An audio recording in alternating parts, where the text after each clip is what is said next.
Gravity Rush is a game I wasn't too familiar with before doing this review. I became aware of it because of Kat, the main character of the game, was the DLC character for the PlayStation All-Star Battle Royale. She seemed interesting enough that I looked her up and her game, and ended up buying the Remastered edition when it came out for the PS4. I never played it though, and it just sat in my backlog of games for a long time. But the second game of the series is coming out soon, or already out depending on when you watch this, so I figured I would finally beat it, and I did, so let's get to the review. Gravity Rush is a cel-shaded action-adventure game developed by Japan studio and Project Siren, and it was published by Sony Computer Entertainment for the PlayStation Vita in 2012, and later a remastered version for the PlayStation 4 in 2016. The core mechanics of the game is the ability to manipulate gravity, giving you unique movements and abilities. The game is directed by Koshihiro Toyama, who is known for creating survival horror games like Silent Hill and Siren. He came up with the idea for Gravity Rush more than 10 years before it was released. He even stated that it was the first game he wanted to create, even before Silent Hill. One of his inspirations for Gravity Rush were the comics by John Gerard, known by the pseudonym Mobius, which he read when he was younger, specifically one of the comic books that had images of people floating in space. One of the things Toyama avoided doing while making the game was not making his characters completely Japanese, in the hopes that people outside of Japan would better accept them. The game starts off with a girl passed out on the floor. When she wakes up, she has no memory of who she is. Her only clue is a mysterious cat she ends up calling Dusty. As she explores her surroundings, she finds she's on a floating city and quickly discovers she is a being called a gravity shifter, a person with the power to control gravity. Through the story, she uses her power to help the people of the cities, as well as trying to figure out who she is and her past. The main character, Kat, she's given that name by another character in the game because Dusty the cat follows her around, essentially becomes the hero of the floating cities and helps people in various ways, like delivering goods, stopping crimes, and finding lost items. As the story progresses, you start unraveling the mystery behind Kat and the world, and your deeds become bigger as you start saving lost parts of the floating cities, and the story becomes a grand adventure. The story starts off slow, but it is compelling, as I found myself wanting to know more about this world and who Kat is. The farther I got into the story, the more things became clearer, while at the same time raising more questions in a manner that got me invested into the story. The gameplay is very interesting thanks to the gravity mechanics. You just about have full control of gravity in the game.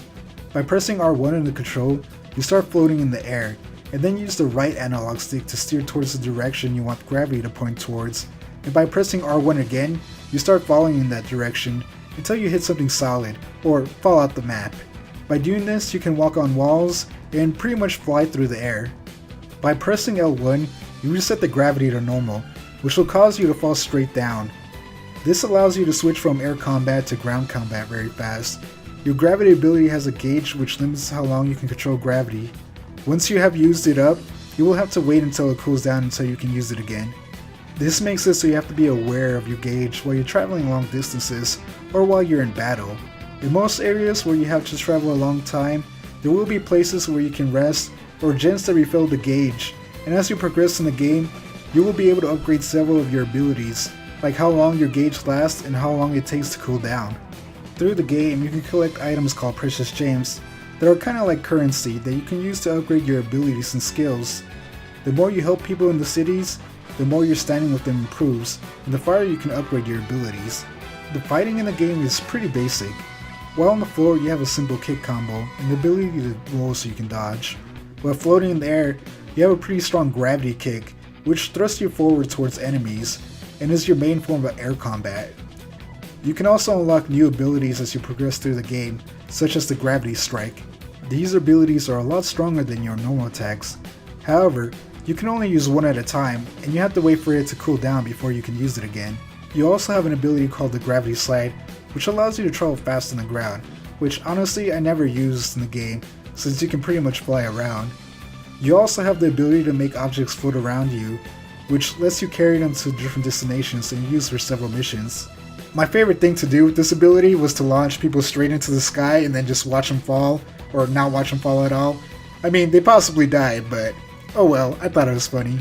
The game is an open world. You can travel around exploring and doing side quests, fighting optional villains and doing challenge missions, which are timed minigames, like racing to an area as fast as you can, or defeating as many enemies as you can in a time limit, and are rewarded a certain amount of precious gems depending on how well you do.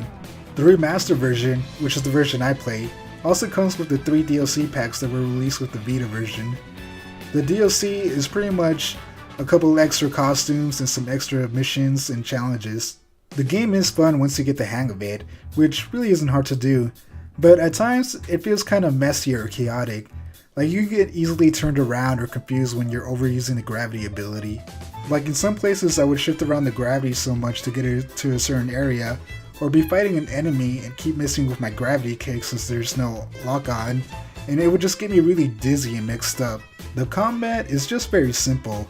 With the power to control gravity, I would have thought you would have some really cool attacks and techniques, but instead you really just have a simple lunge attack and kicks. And the lunge attack, which is the gravity kick, is kinda hard to use when you're fighting enemies in the sky. When they're on the ground, they're pretty easy to hit, but when you're trying to hit an enemy in the air, they move around and you don't really have a lock-on technique. So there's plenty of times when I was fighting an enemy and I would miss my kick completely and just fly right past them, and it was kind of ridiculous because it would keep happening over and over.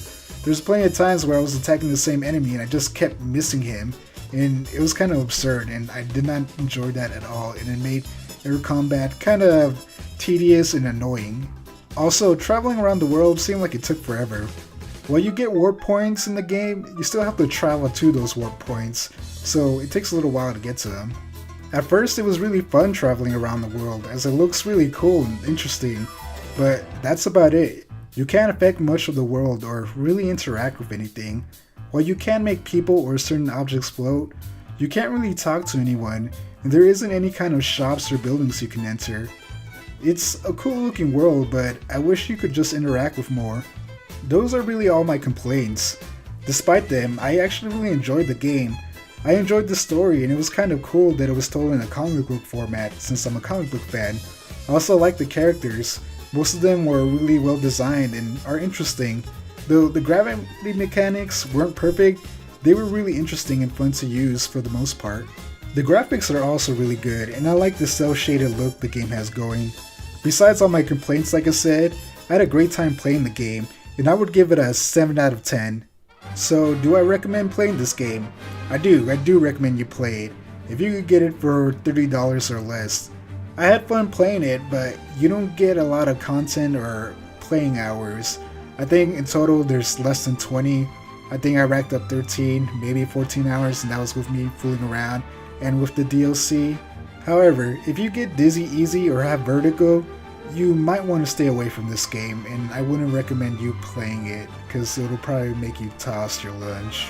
The pros for this game were, I thought it had interesting gameplay, an intriguing story, it's well designed, cool characters and world, good graphics, and it can be very fun at times. The cons for this game are, it's not very long, it can get you dizzy at times, simple combat, traveling can take a long time, world somehow feels empty even though it's massive. Okay, that's it. If you played the game, what did you think of it? And if you played the second one, let me know if I should check it out. Alright, thanks for watching, and see you in the next one. Hey, if you like this video, we have several other awesome videos you can check out. And again, thanks for watching.